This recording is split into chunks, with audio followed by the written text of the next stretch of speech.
Não tenha metas para 2026. É isso mesmo. Eu sei que essa frase pode soar um pouco negativa, mas não é bem isso que você está pensando. Quem me conhece sabe que eu sou muito a favor do movimento, de a gente buscar se desenvolver. Mas nesse episódio eu quero trazer alguns aprendizados que eu tive na minha caminhada e que me ajudaram a ter mais leveza para poder caminhar em direção aos meus sonhos sem surtar no caminho. Se você não me conhece, eu sou a Renata Stuart, esse é o Entre Surtos e Sonhos, meu podcast, um espaço para quem tem coragem de encarar o caos dentro de si e para quem sabe que viver dá trabalho, mas é delicioso e sempre vale a pena seguir. Então já pega seu cafezinho, seu chá, ou apenas abra o seu coração para essa escuta e bora conversar. Eu sei que esse título pode parecer um pouco fracassado, né? Não tenha metas na vida, então não alcance nada. Mas não é isso. Eu quero trazer aqui uma visão um pouco diferente que eu venho aprendendo e que, na verdade, me trouxe muito mais fluidez para que eu possa navegar pela vida e, de fato, conquistando o que eu quero conquistar, mas sem aquela rigidez, aquela pressão que as metas colocam. É muito comum nessa fase do ano a gente começar o ano definindo vários objetivos ali, metas para cada área da vida, com prazos específicos para atingir cada uma delas e um resultado esperado, fechado ali. E eu não sou contra isso, mas também não sou a favor de não ter objetivos e ir só deixando a vida me levar, como eu falei. Eu acredito muito num caminho do meio, em que a gente tenha sim essas metas, mas não de maneira fechada, sabe? Não de maneira determinada, em qual prazo e como vai ser esse resultado. Porque muitas vezes, quando a gente coloca uma meta no papel, a gente não está considerando várias coisas em torno dessa meta. Então, o nosso momento de vida atual, as circunstâncias, né, de onde a gente está partindo para atingir esse objetivo, quem a gente é no momento presente, se a pessoa que a gente é no momento presente já é compatível para atingir esse objetivo naquele prazo que a gente colocou. Então, eu acredito muito em um planejamento anual mais flexível, mais humano e mais real. Tem uma frase da Gabriela Stapf, que desde que eu escutei, eu nunca esqueci, ela passou a ser um mantra para mim também. Essa frase diz: as metas não servem apenas para serem atingidas, elas servem para iluminar o caminho de quem eu devo me tornar. Então, basicamente, quando a gente tem uma meta, essa meta muitas vezes não vai ser alcançada daquele jeitinho que a gente planejou, naquele ano, naquele período, porque a gente ainda não é a pessoa que vai alcançar aquele objetivo. De repente, a gente não está pronto ainda para alcançar aquele objetivo naquele ano, e muitas vezes também não vai ser daquele jeito que a gente imaginou, sabe? Mas quando a gente enxerga a meta como uma lanterna, como algo que vai iluminar um caminho para a gente seguir em movimento de vida, seguir se construindo, seguir se lapidando e se desenvolvendo, fica muito mais leve, porque a gente vai estar se movimentando, a gente tem aquele objetivo, sim, mas não como algo rígido que deve ser alcançado naquele prazo específico, sem considerar o meu contexto atual de vida, de onde que eu estou partindo, quais são as minhas circunstâncias, minhas condições, meu momento e qual que é a pessoa que eu sou no momento presente. Então, muitas vezes, vão ter habilidades que eu vou ter que desenvolver, vão ter coisas que eu vou ter que integrar, que eu vou ter que encarar, que eu vou ter que aprender, muitos desafios que eu vou ter que viver. Então, colocar a meta muito fechada, assim, muitas vezes gera uma rigidez muito grande. Então, sim, eu acho importante a gente ter objetivo e a gente ter prazos, mas os prazos para a gente estar sempre fazendo as coisas. Então, colocar prazos para aquilo que tem que ser feito por nós, aquilo que depende de nós. Mas o prazo para atingir tal patamar de vida, tal sucesso profissional ou outras coisas que não dependem 100% de você, colocar esses prazos pode ser uma grande prisão. Então, o raciocínio é o que eu posso fazer, o que está nas minhas mãos e que eu posso fazer. Quais são as habilidades que eu preciso lapidar, que eu preciso adquirir, o que eu preciso desenvolver, quais são as crenças que eu preciso trabalhar, que eu preciso integrar, quais são os desafios que eu tenho que encarar para destravar aqui novos poderes para conseguir cada vez mais me aproximar dessa meta. Então percebe que é como se ela fosse um caminho mesmo. E nesse percurso as coisas podem mudar. Então esse objetivo final, ele pode mudar, porque a gente se transforma o tempo inteiro. Então, quando a gente enxerga essa meta como um caminho a ser iluminado, mas não um destino final fechado que tem que ser daquele jeitinho, a gente consegue ser mais flexível e mais fiel a gente também. Então, o objetivo pode mudar. Só que só de eu percorrer esse caminho de buscar me lapidar e buscar atingir aquela meta, eu já vou me desenvolver, eu já vou ter evoluído no processo. Então, mesmo que o objetivo final mude, a pessoa que eu me tornei por buscar esse objetivo já valeu a pena. Ou se eu não alcançar aquele objetivo porque no caminho algo foi alterado, ou porque eu percebi que de fato não era um caminho para mim, só de me colocar em movimento para alcançar aquele objetivo, eu já evoluí. Então eu acho muito maravilhoso pensar dessa forma, encarar dessa forma, porque isso me traz tanta consciência de que as coisas têm um processo, sabe? De que as coisas elas não são do jeitinho que a gente imagina e no ritmo que a gente imagina. Né? Existe um fluxo que conduz também a vida. A gente faz a nossa parte, mas tem várias coisas que estão acontecendo também que a gente não tem controle. Então já aconteceu comigo de eu colocar uma meta num ano, mas eu só alcançar aquele objetivo 2 anos depois, às vezes mais. Mas o fato de eu ter aquele objetivo foi me colocando em movimento. Mas quando a gente coloca de um jeito fechado, que tem que ser naquele período, e a gente se frustra, muitas vezes a gente fica tão desapontado que a gente não quer mais ter metas, não quer mais sonhar.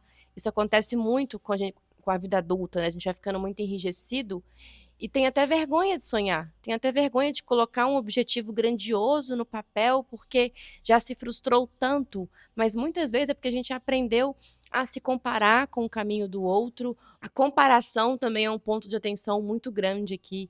É muito difícil não se comparar, né? Não é simples. É um exercício diário para a gente observar aquele padrão de se comparar, mas voltar para a gente. Porque se comparar com os outros é armadilha para a gente se paralisar. A gente vai ver sempre o resultado final da pessoa, mas a gente não enxergou a jornada que ela percorreu. E dificilmente as pessoas compartilham como foi o processo. É muito comum de viver essa parte mais desafiadora nos bastidores, e quem vê o processo não sabe o quanto foi custoso. Então, se comparar é armadilha para você, de fato, se frustrar e desistir dos seus objetivos.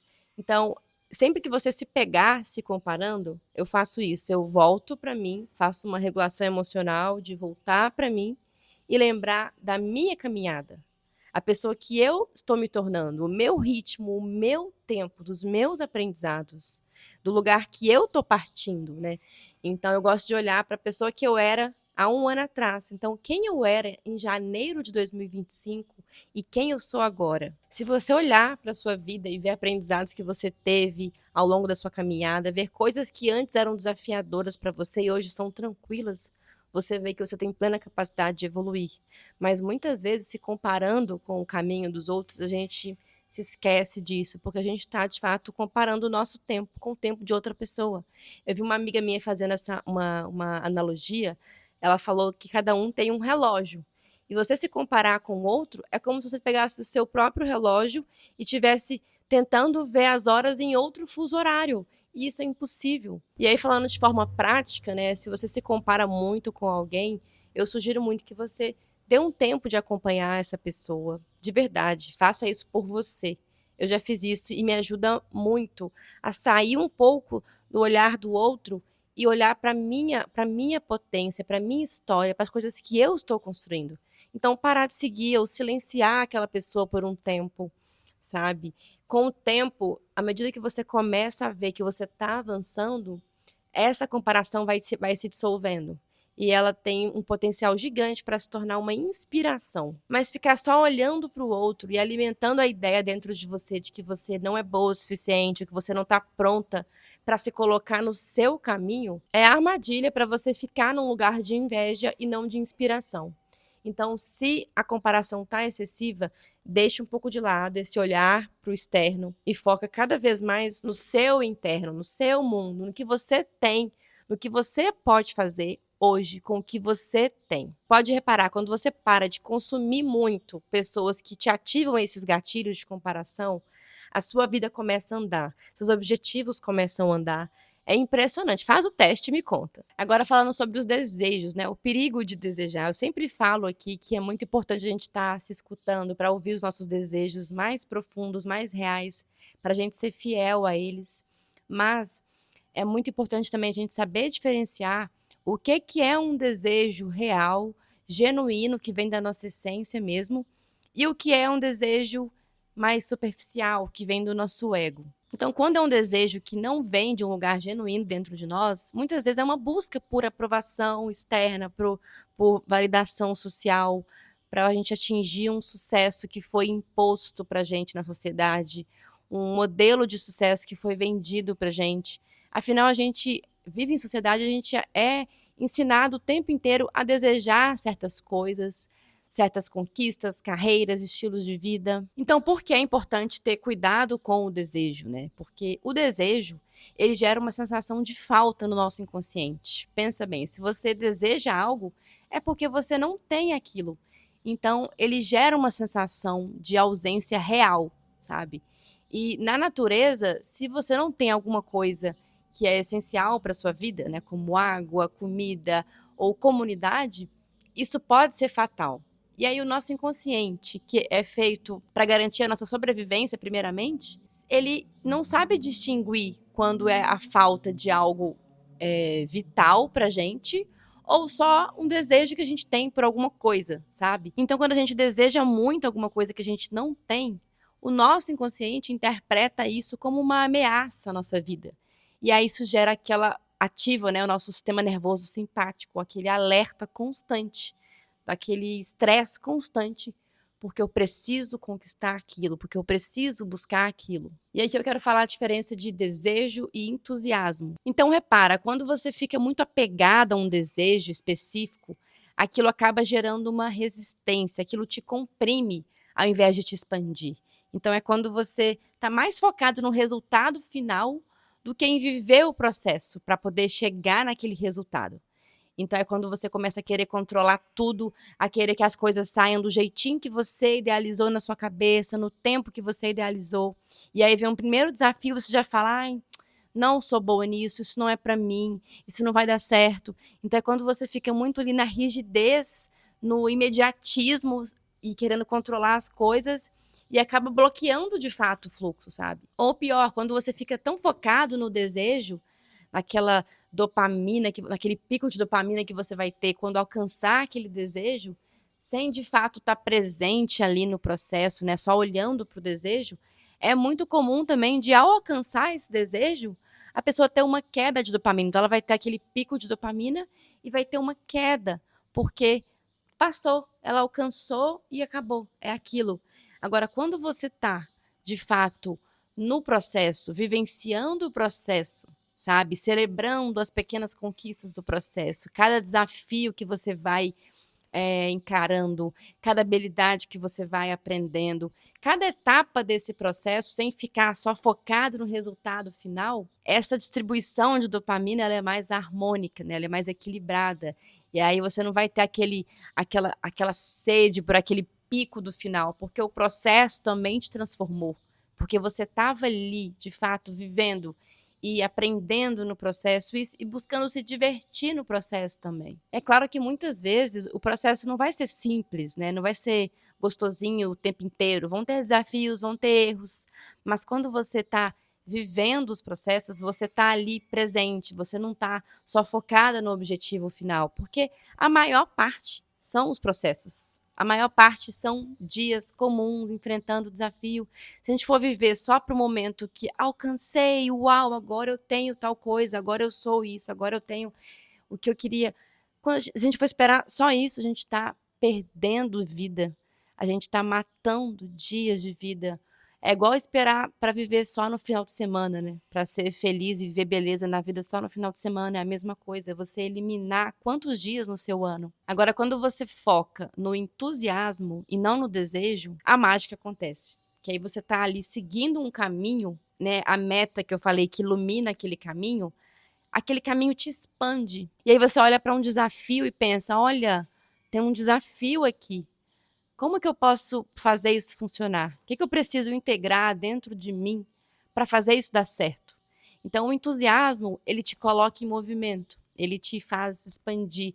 Você vai olhando para cada obstáculo como um degrau que você precisa subir, como uma resistência que você precisa enfrentar para subir de nível, como um poder novo que você vai destravar a cada fase, né? Um chefão que você vai enfrentar para poder passar de fase. Então, seguir o entusiasmo é quando você se permite ser guiado por essa expansão, por essa curiosidade, por essa vontade de aprender no caminho e não colocar aquela rigidez de que eu preciso alcançar aquela meta naquele prazo que eu determinei. E é claro que não é fácil, gente, porque isso mexe muito com o nosso ego, com a nossa com o nosso imediatismo, né? A nossa vontade de querer controlar as coisas. Eu posso dar o meu exemplo aqui no YouTube. Eu estou aqui com pouquíssimos inscritos, e muitas vezes já pensei em desistir. E eu estou aqui há pouquíssimo tempo também, então está sendo uma maneira de calar o meu ego, sabe? Falar assim, vive o processo. Está querendo já ter uma comunidade de pessoas que te acompanham, sendo que você é super nova no YouTube. Então, talvez eu não sou a pessoa ainda, eu não estou preparada ainda para poder ter a visibilidade, ter a comunidade que eu quero, encontrar as pessoas que pensam como eu, já ter um canal grande. Eu ainda não sou essa pessoa, talvez, para já ter isso, mas eu estou aqui me construindo, me lapidando e aprendendo. E aí, com mais vídeos que eu vou fazendo, eu vou ficando melhor, e vou ficando mais preparada para chegar em um dia e fazer um vídeo que vai atrair mais pessoas. Então, viver o processo é uma forma de silenciar o nosso ego, de observar o nosso ego e ver quando vier ali aquele desejo gritando, né? Ai, as coisas deveriam estar assim, eu deveria já estar tendo tal resultado, já estar em tal lugar. Você olha para aquele desejo, você olha para o seu ego e dá risada, sabe?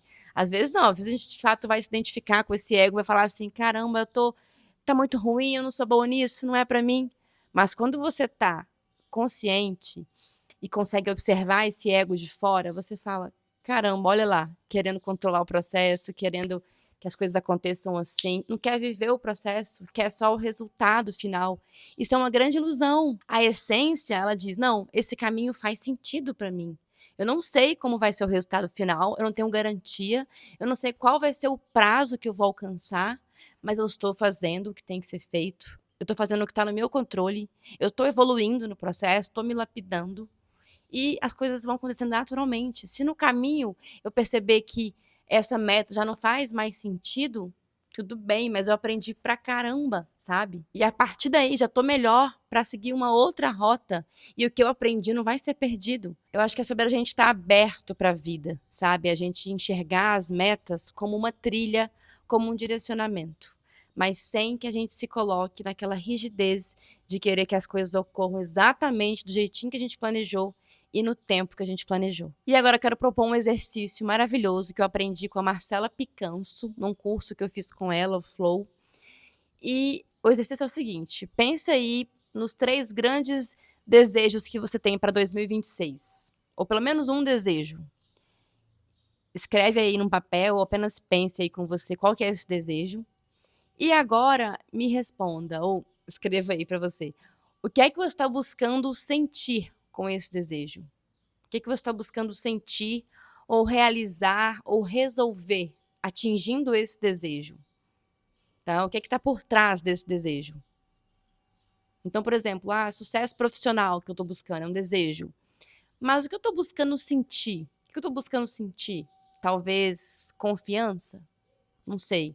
Então, avalie aí no seu caso. E agora, o que te comprime nesse desejo? O que te causa resistência, sabe? Então, medos, expectativas, rigidez de como deve ser o processo, né? Pense aí nas coisas, de repente o medo de não conseguir, de falhar, de ser julgado.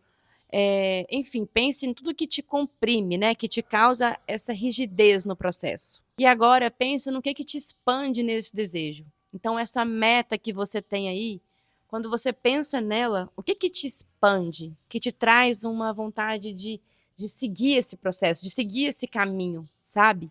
Então, um aprendizado que você vai ter, de repente, o sentimento que você vai ter, de repente, a pessoa que você vai se tornar nesse processo.